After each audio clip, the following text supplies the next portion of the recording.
Hello friends, मैं नीता भास्कर आप सभी लोगों का अपने यूट्यूब चैनल पर स्वागत करती हूँ। और प्रीवियस ईयर पेपर 2020 अक्टूबर का है ये।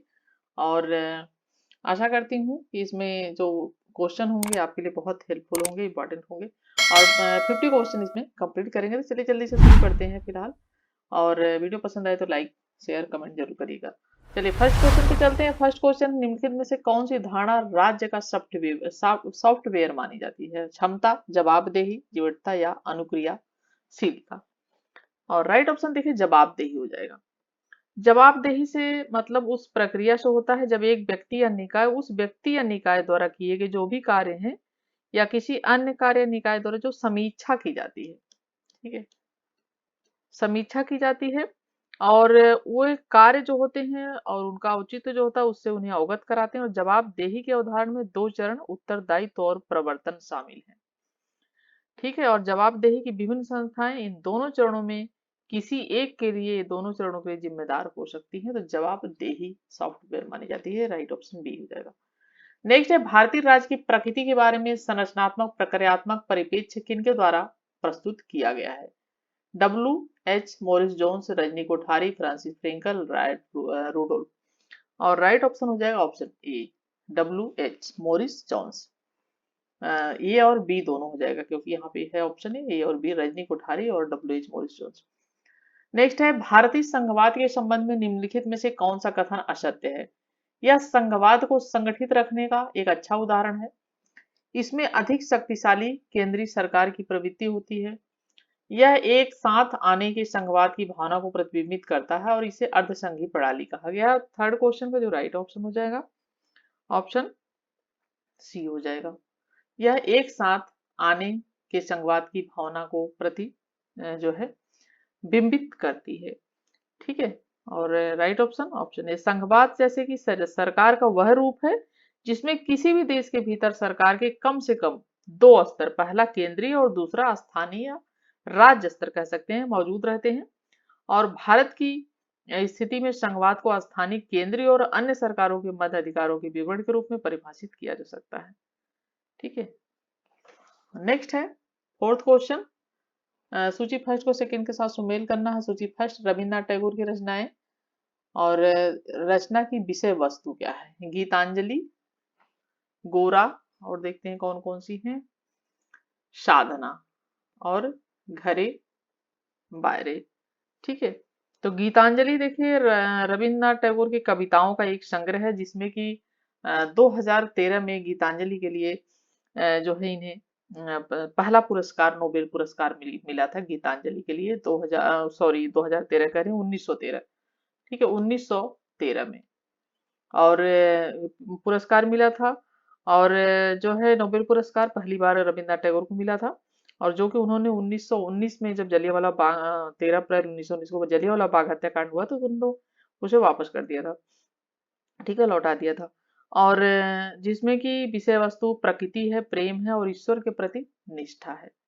ठीक है, और ये हो जाएगा। और उसके बाद गोरा, गोरा रविन्द्रनाथ टैगोर की कालजयी रचना मानी जाती है और इस उपन्यास में औपनिवेशिक भारत की सामाजिक राजनीतिक स्थिति की बड़ी जीवंतता के साथ उभारा गया है।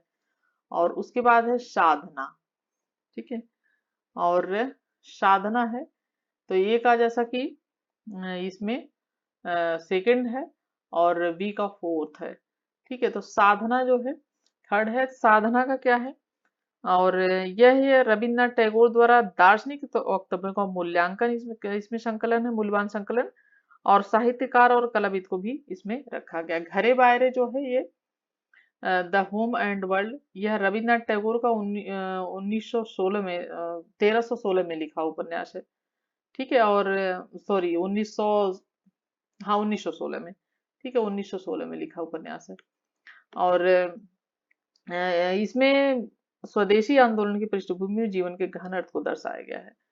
तो यहाँ पे जो हो जाएगा घरे बायरे, तो ए का सेकंड है और बी का फोर्थ है ये, औपनिवेशिक भारत में बीता हुआ सामाजिक परिवर्तन। और सी का जो है फर्स्ट है साधना का, और डी का सेकंड है। ठीक है, थर्ड है।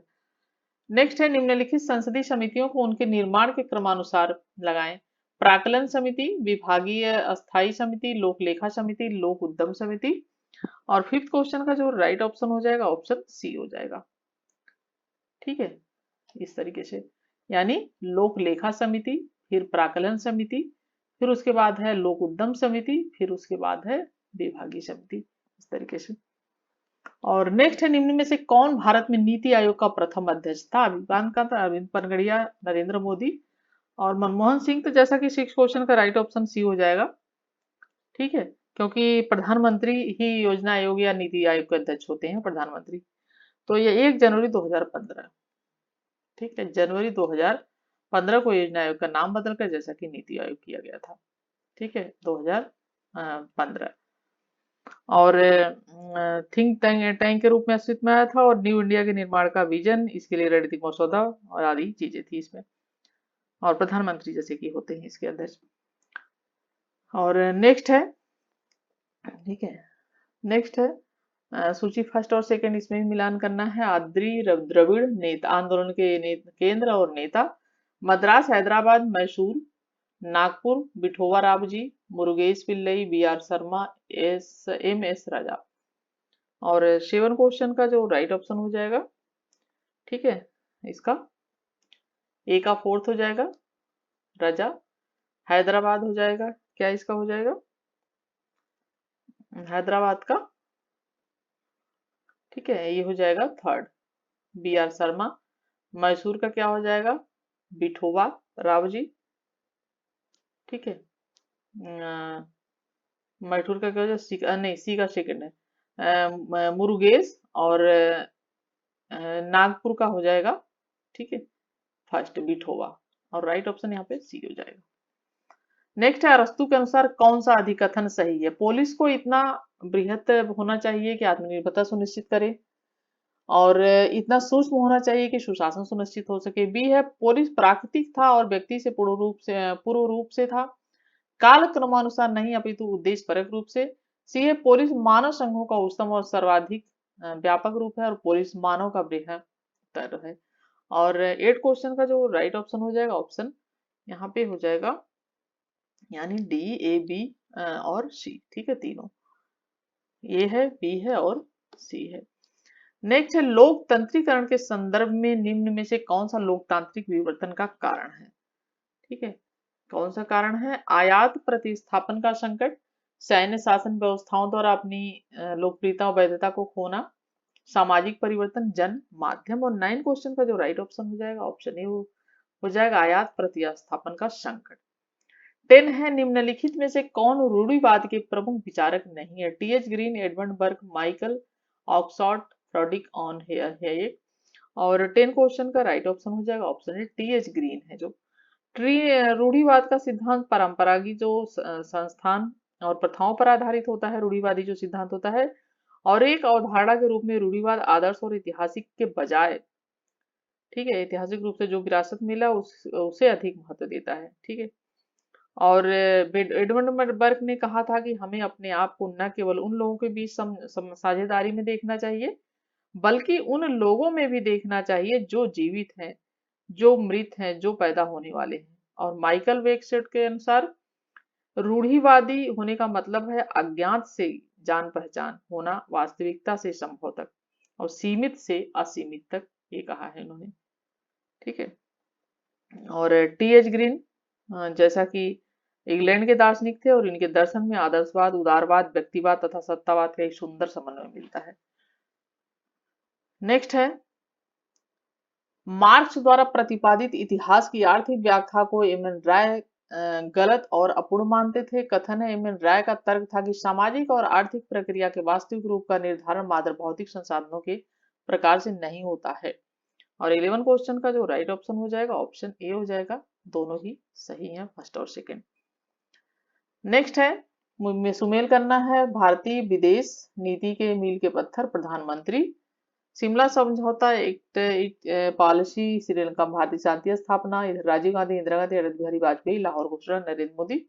और 12 क्वेश्चन का जो राइट ऑप्शन हो जाएगा, शिमला समझौता इंदिरा गांधी से संबंधित है।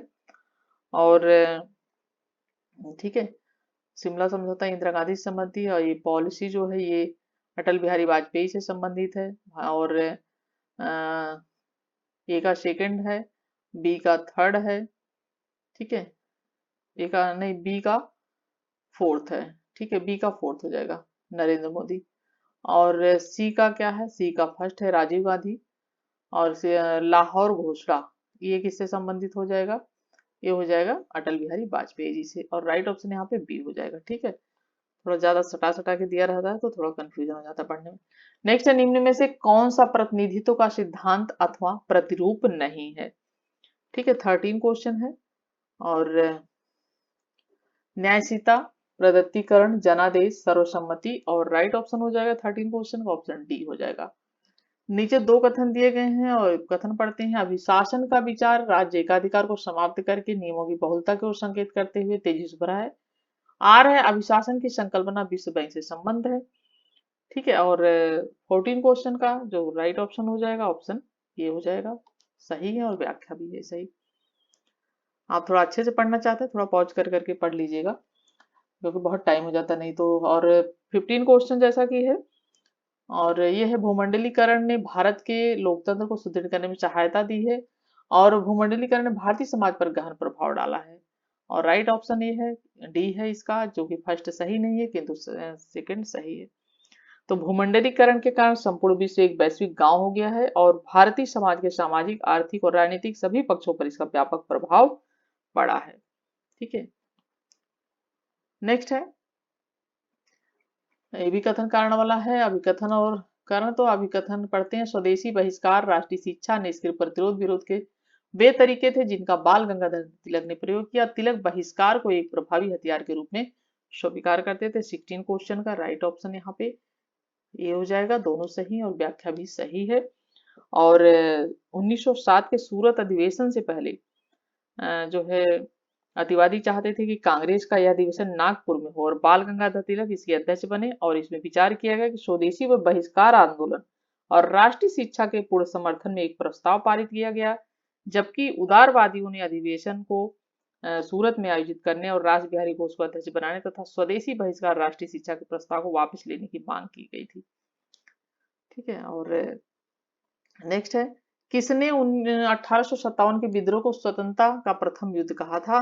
और 17 क्वेश्चन का राइट ऑप्शन हो जाएगा बी.डी. सावरकर ने। The Indian war of independence नामक पुस्तक में स्वतंत्रता सेनानी इन्होंने लिखी थी, the Indian war of independence. और यह पुस्तक पहली बार 1909 में प्रकाशित हुई थी और अपनी इस पुस्तक में सावरकर ने 1857 के विद्रोह को स्वतंत्रता का प्रथम युद्ध कहा था। नेक्स्ट है, निम्नलिखित में से यूरोपीय संघ की कार्यकारी नौकरशाही भुजा कौन सी थी। यूरोपीय परिषद, यूरोपीय आयोग, परिषद, यूरोपीय संसद। 18 क्वेश्चन का राइट ऑप्शन बी हो जाएगा, यूरोपीय आयोग। नेक्स्ट है, फर्स्ट और सेकंड का सुमेल करना है। और ठीक है, फर्स्ट है सहमति का युग, और ठीक है, सहमति का युग इसका थर्ड हो जाएगा जॉर्ज। और पेपर कौन, बी इसमें हो जाएगा, बी का फोर्थ हो जाएगा, सी का सेकंड हो जाएगा नाओमी क्लेन, और नो लो ये हो जाएगा डी। राइट ऑप्शन यहाँ पे सी हो जाएगा, ठीक है, एक बार देख लीजिएगा अच्छे से। और यहाँ पे पुस्तकें और लेखक है, policy science, principle of public administration Robert Dahl, Robert Simon, D Lerner और एडमिनिस्ट्रेटिव। और 20 क्वेश्चन है ये, और इसका यहाँ पे देखते हैं। नेक्स्ट लास्ट क्या है, behaviour, a study of decision making processing in administrative organization. D है the science of public administration, Harold Lasswell, W.F. Willoughby, ठीक है, बिलोबी होगा ये। और ये है 20 क्वेश्चन का जो ठीक है राइट ऑप्शन हो जाएगा, ए का थर्ड है, बी का फोर्थ है, सी का सेकंड है और डी का फर्स्ट है, ठीक है, एक बार देख लेना आप। निम्नलिखित में से किसने नारीवादी दृष्टिकोण से हैंस मर्गेंथाउ के 6 प्रिंसिपल ऑफ पॉलिटिकल रिलीजन के निरूपण का जो है किया था। जूलिस बटलर, जेन टिग्नेर, हेलेने किंसेला, ब्रिटिश फ्राइडे। और 21 का राइट ऑप्शन बी हो जाएगा। नेक्स्ट है, चेस्टर बनार्ड के अनुसार एक औपचारिक संगठन अस्तित्व में तब आता है जब ऐसे व्यक्ति हों जो कार्य योगदान के इच्छुक हों, ऐसे व्यक्ति हों जिनके लक्ष्य और उद्देश्य भिन्न हो, ऐसे व्यक्ति हों जो केवल औपचारिक अनौपचारिक माध्यमों से संप्रेषण के इच्छुक हो, और कार्यकारी संगठन के भीतर प्रोत्साहन की अर्थव्यवस्था संभालने के इच्छुक हो। 22 का राइट ऑप्शन हो जाएगा ऑप्शन ए, ऐसे व्यक्ति हों जो कार्य योगदान के इच्छुक हों। जॉर्ज बर्नार्ड शॉ के अनुसार कोई भी संगठन दो या अधिक व्यक्तियों के सोचे समझे तौर और समन्वित समझे गतिविधियों की व्यवस्था होती है। और इनके अनुसार कोई संगठन अस्तित्व में तब आता है जब लोग एक दूसरे से बातचीत कर पाने में सक्षम होते हैं और एक समान उद्देश्य की प्राप्ति के लिए एक दूसरे की क्या करने मदद करने के इच्छुक होते हैं। ठीक है। 23 है, भारतीय संविधान में कौन सा अनुच्छेद न्यायिक सक्रियता से संबंधित है? आसान क्वेश्चन पूछ लिया है। 23 का राइट ऑप्शन अनुच्छेद 21। ठीक है।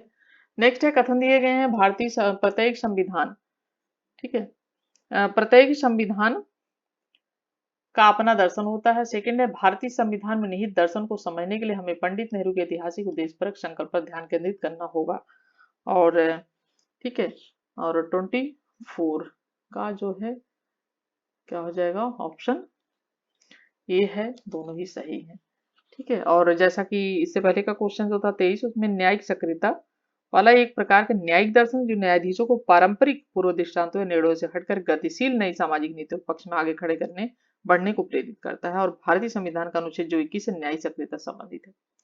अरस्तु का आदर्श राज्य सदैव प्लेटो का दूसरा सर्वाधिक अच्छा राज्य है, यह कथन किसका है? और 25 है, आदर्श राज्य सदैव प्लेटो का दूसरा सर्वाधिक अच्छा, जीएच सेबाइन और डब्ल्यू एबस्टाइन, डनिंग, वेपर। और राइट ऑप्शन इसका ये है, सेबाइन का। नेक्स्ट है, कौटिल्य के अनुसार निम्न कौन सा राज्य का कार्य नहीं है? 26 का जो राइट ऑप्शन हो जाएगा, ऑप्शन डी हो जाएगा, केवल साम्राज्य निर्माण। यानी उसका अधिकरण जो उसके नियंत्रण स्वामित्व में नहीं है, जो कुछ अधिकृत किया गया उसका संरक्षण, जो संरक्षित किया गया उसका प्रबंधन। तो देखिए, कौटिल्य के अनुसार राज्य का उद्देश्य सुरक्षा व्यवस्था नहीं वरन व्यक्ति के सर्वोच्च विकास में योगदान देना है, ये कहता है कौटिल्य। ठीक है, चाणक्य, अरस्तु, कौटिल्य सब इसके नाम है। और उसके अनुसार राज्य के कार्य राज्य में शांति और सुव्यवस्था बनाना, राज्य का विस्तार और उसका संरक्षण करना, राज्य और उसकी प्रजा की सुरक्षा करना, और राज्य के आर्थिक कार्य करना, और राज्य के सामाजिक और सांस्कृतिक कार्य करना। ठीक है, ये सारे कार्य हैं। नेक्स्ट है, भारतीय राज्य व्यवस्था को गतिहीन उत्तरदायी राज्य के स्थान पर निमित्त आंदोलन की दृष्टि से अस्थायी किसने कहा? माइनर विनर, डब्ल्यू एच वारिस जोन्स, जेम्स मेनर, अतुल कोहली। और 27 का जो राइट ऑप्शन हो जाएगा, ऑप्शन बी हो जाएगा, डब्ल्यू एच मॉरिस जोन्स। कथन और कारण, देखिए अब कथन और कारण के क्वेश्चन और मिलान के क्वेश्चन यही ज्यादा पूछते हैं, तो इसलिए आपको एक एक पॉइंट ध्यान रखना है। चौधरी चरण सिंह भारत के पहले ऐसे प्रधानमंत्री जिन्होंने संसद का सामना नहीं किया। सेकंड है, लोकसभा में अविश्वास मत पारित होने पर सरकार को शासन से बाहर होना पड़ता है। और 28 का राइट ऑप्शन ये है, दोनों सही है इसमें। नेक्स्ट है, कथन और कारण वाला, किसी देश की विदेश नीति उसके इतिहास का परिणाम होती है और भारतीय विदेश नीति राष्ट्रीय आंदोलन के केंद्रीय मूल्यों में निर्मित है। और 29 का जो राइट ऑप्शन हो जाएगा, ये भी हो जाएगा, दोनों सही है। निम्नलिखित में से कौन सा जश एंड बेलन युद्ध का न्याय संगत विकल्प सिद्धांत ने? न्यायकरण सिद्धांत, विधि संगत प्राधिकार, समानुपातिकता, मानवता। और 30 क्वेश्चन का जो राइट ऑप्शन हो जाएगा, ऑप्शन डी हो जाएगा, मानवता नहीं है। नेक्स्ट है, व्यक्तिवादी अराजकतावाद की निम्नलिखित में से कौन सी एक मुख्य विशेषता नहीं है? निजी संपत्ति, अति उदारवाद, सविनय अवज्ञा, जैववादिता। और 31 का जो राइट ऑप्शन है, ऑप्शन डी है, जैववादिता। नेक्स्ट क्वेश्चन है, ठीक है, नेक्स्ट क्वेश्चन है, विश्वसनीय न्यूनतम निवारक की संकल्पना निम्न में से किस प्रकार के अस्त्रों संबंध है? रासायनिक, जैविक, नाभिकीय, अंतरिक्ष आधारित। और 32 का राइट ऑप्शन है, ऑप्शन सी, नाभिकीय। ठीक है। और नेक्स्ट है, निम्नलिखित में से लोक नीति का क्रमिक वृद्धि प्रस्तुत किसने प्रस्तुत किया? Henri Fayol, Charles Lindblom, Fred W Riggs, David Easton. और 33 का जो राइट ऑप्शन हो जाएगा, ऑप्शन बी हो जाएगा। ठीक है। 33 क्वेश्चन है, पराश्रिता सिद्धांत के बारे में निम्न में से कौन से कथन सत्य हैं?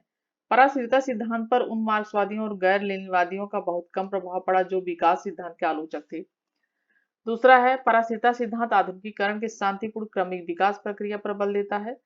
तीसरी सी है, तीसरी दुनिया का विकास पहले से विकसित देशों के विकास पर निर्भर करता है। और डी है, पहली दुनिया दूसरी दुनिया का शोषण नहीं करती है। ठीक है, 34 क्वेश्चन है और 34 क्वेश्चन का जो राइट ऑप्शन हो जाएगा, ऑप्शन इसका सी हो जाएगा।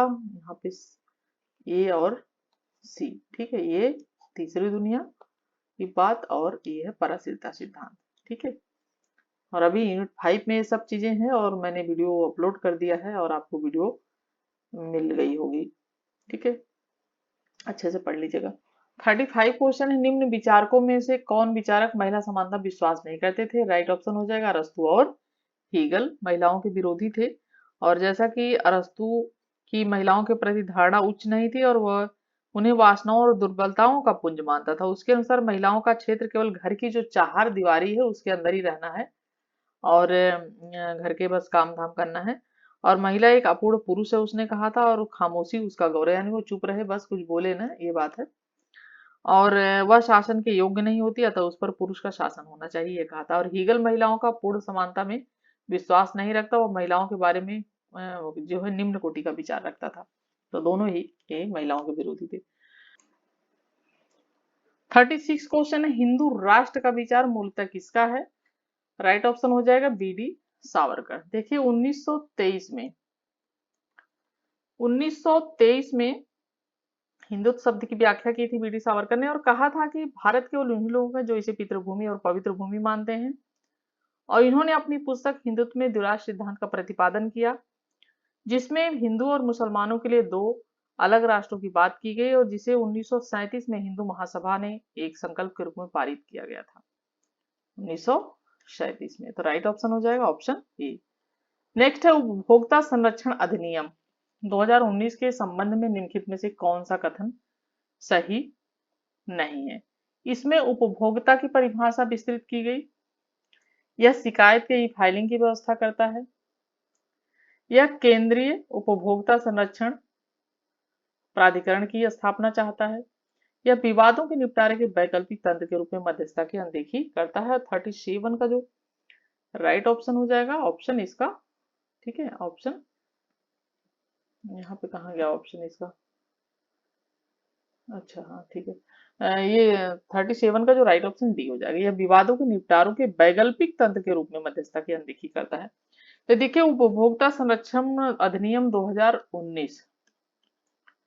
2019 में मध्यस्थता एक वैकल्पिक विवाद समाधान तंत्र प्रदान किया गया है और यही से अधिनिर्णय प्रक्रिया को आसान करता है। किसी भी विवाद में शुरुआती निपटान की गुंजाइश मौजूद है और सभी पक्ष अगर सहमत हैं तो वहां मध्यस्थता के लिए उपभोक्ता आयोग द्वारा एक शिकायत उल्लेखित कर सकता है।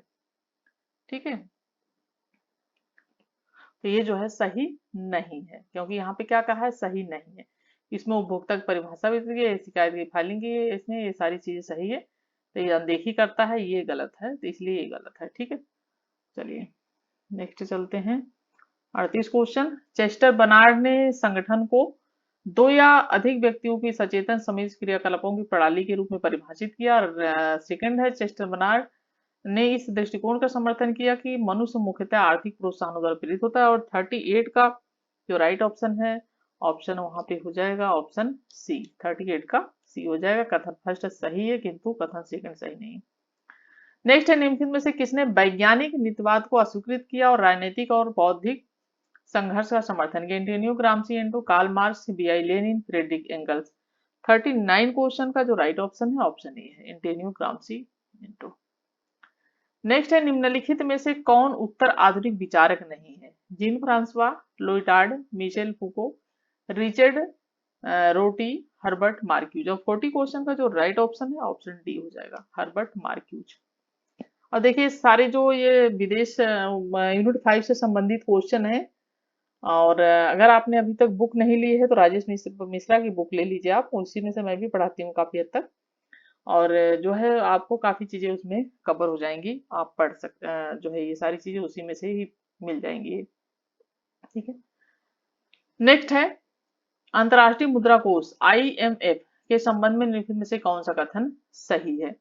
IMF का सृजन ब्रिटेन वुड्स समझौते द्वारा नहीं किया गया था।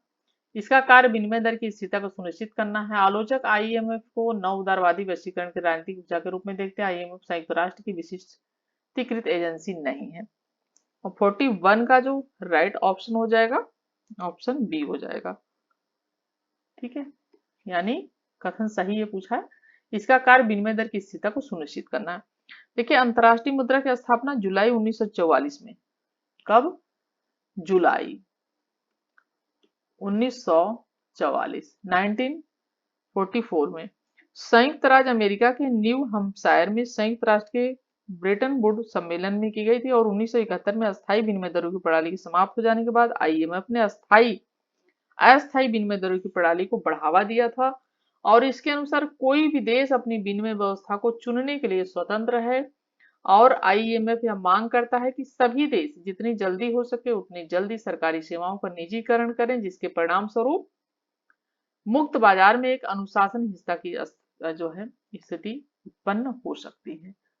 ठीक है, और ठीक है, ये क्वेश्चन इसमें ए बी सी दिया था तो लग रहा था कि ऐसे है। ये 41 का, तो फिर अगर बी सही होगा तो बी और डी दोनों ही सही हो जाएंगे। ठीक है, बी और डी, यानी ए भी सही है, इसका कार्य विनिमय दर की स्थिरता को सुनिश्चित करना, और डी है आईएमएफ भी संयुक्त राष्ट्र संघ की किसी एजेंसी नहीं है। ठीक है, दोनों चीजें। नेक्स्ट है मार्क्स विसंबंधित श्रम की संकल्पना में सम्मिलित है। उत्पाद में विषबंधन, प्रक्रिया से विषबंधन, प्रजातियों से विषबंधन, पत्ती से विषबंधन। 42 का जो राइट ऑप्शन है सभी इसमें आ जाएगा, ए बी सी डी सभी। नेक्स्ट है उत्तर शीत युग में निर्गुण आंदोलन की प्रासंगिकता का विश्लेषण करने हेतु किसने the new northern concert of power NNCP का विचार दिया था? MN राजन, SD मुनि, AP राणा, मुचकुंद दुबे। और 43 का राइट ऑप्शन हो जाएगा ऑप्शन बी। ऑप्शन 43 का ऑप्शन सी हो जाएगा। ठीक है, ये नहीं होगा, AP राणा हो जाएगा। ठीक है, 44 का है निम्न में से कौन से कथन पंडिता रमाबाई के संबंध में सत्य हैं? वह हिंदू दर्शन की कट्टर समर्थक थी, वह भारत की महिलाओं की शिक्षा और मुक्ति के क्षेत्र में अग्रणी थी, वह the high cast Hindu woman की लेखिका थी, वह ईसाई धर्म विरोधी थी। 44 का राइट ऑप्शन क्या है? बी और ये सी हो जाएगा, यानी वह भारत में महिलाओं की शिक्षा के लिए मुक्ति के क्षेत्र में अग्रणी थी और वह the high cast Hindu woman की लेखिका थी। इनकी बुक का नाम है पंडिता रमाबाई का। ठीक है, ये दोनों सही है और ये सब दोनों नहीं सही। नेक्स्ट है निम्नलिखित में से कौन कांग्रेस पार्टी के सिंडिकेट समूह का सदस्य नहीं था? 45 क्वेश्चन है।